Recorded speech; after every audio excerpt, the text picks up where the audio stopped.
Waters running uncontrolled squander the riches of the countryside through which they rush along. Build a wall across the rivers they form, and their potential wealth is imprisoned to good purpose. In South India, the Nizam Sagar Dam across the Manjira River has brought prosperity to many parts of Hyderabad state.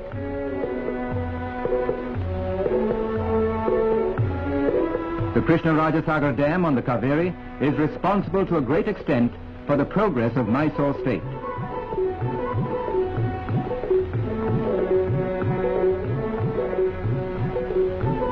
The Mettur Dam, also across the Kaveri, has helped to enrich the historic town of Tanjore and the surrounding region.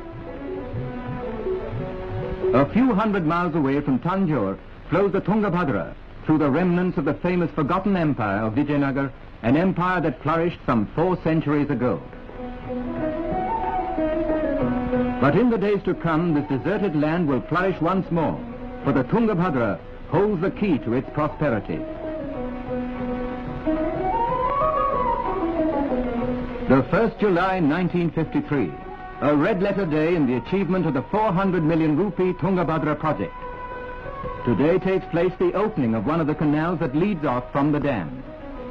The honor of ushering the waters into the new canal falls to the oldest inhabitant on hand, a humble peasant who, like so many others, stands to gain much from this giant scheme.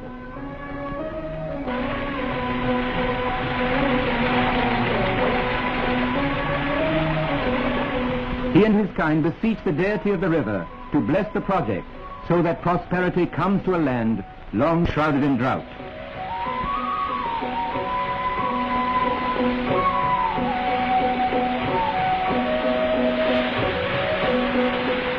Since the dawn of time, the Tungabhadra has run its course through this arid land of scrub and stone. Why has the land then not blossomed into fertility? Herein lies our story. The river gets its name from the confluence of the Tunga and the Bhadra. Their waters mingle near Kudali village, 8 miles from Shimoga in Mysore state.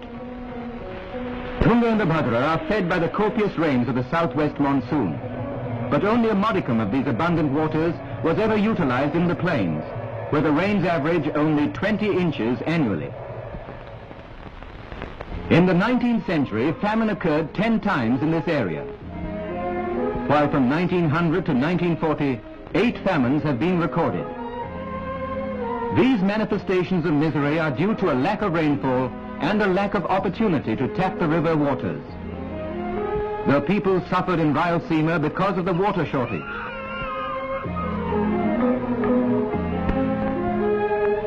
Many migrated when faced with drought and death.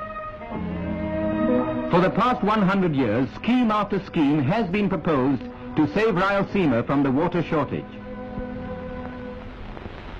Bellary district in Mysore state, Raichur district in Hyderabad state, and Anantapur, Kadapa and Kurnool in Andhra have repeatedly suffered from drought. The present project was evolved in 1944, when a provisional agreement was reached between the governments of Hyderabad and the composite state of Madras.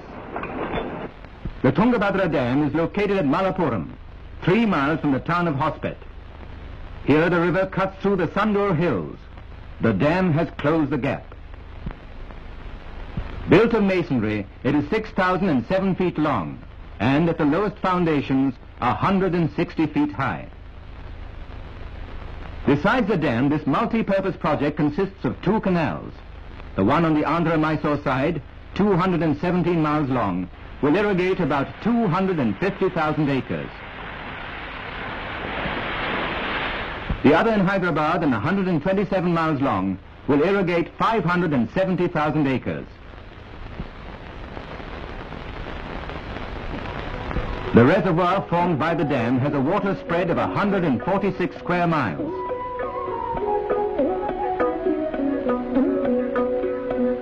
This is the largest masonry dam and storage reservoir yet built in India. The center spillway is of granite blocks bound with cement. During floods, the surplus water will be disposed of through 33 spillway gates, each 60 feet wide and 20 feet high. The dam is nearly complete. The spillway gates are now being installed. The factory for making the gates exists right at the site of the dam, an asset that is unique in India. Up to October 1953, the project was a combined undertaking of the governments of Hyderabad and Madras. Now the responsibility is shared by Hyderabad, Andhra and Mysore.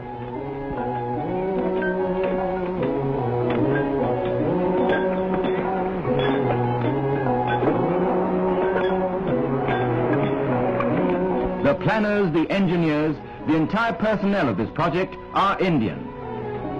All these men from the different states have worked throughout as a harmonious team. It has been a unique experiment in state cooperation, in joint planning and construction, proving a success beyond expectations. The Tungabhadra project is mainly concerned with irrigation, but the water will also be used for generating hydropower. The total power generated on the Andhra-Mysore side and the Hyderabad side will be 108,000 kilowatts. On the Mysore-Andhra side, the canal is used for power up to the 14th mile. Thereafter, called the low-level canal, it is used for irrigation. The construction of the first 7 miles of canal is no mean engineering feat, for it consisted of cutting rock and tunneling, and the building of reinforced concrete aqueducts.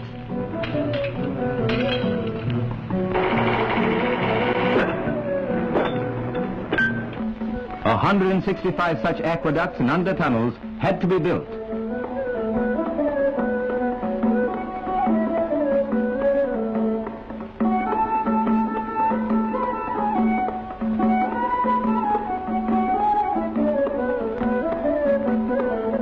The irrigation aqueduct that spans the Hagri River is the longest in India, having a length of 2,287 feet. The Ramasagaram tunnel through which the canal passes is 1,120 feet in length. The canal on the Hyderabad side runs through rugged terrain for the first 19 miles. Further on, the canal negotiates the final range of hills by means of a tunnel 3,530 feet long. The two canals command a total gross area of nearly 2 million acres, of which over 800,000 acres will be irrigated. On the Mysore-Andhra side, a unique scheme has been evolved for growing crops. Called the dry-cum-wet scheme, it is the outcome of 12 years of research. By adopting such a scheme, crops like cotton, jowar, wheat, maize and sugarcane have been grown with great success.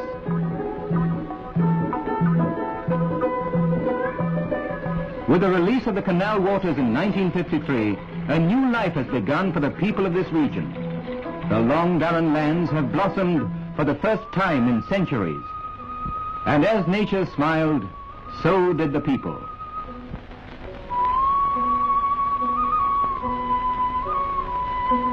In less than 2 years, freedom from famine has become reality.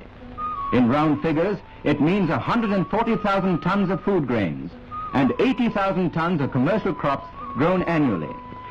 And when the high-level canal in Mysore-Andhra is completed, production of food grains and commercial crops will be increased by another 50%.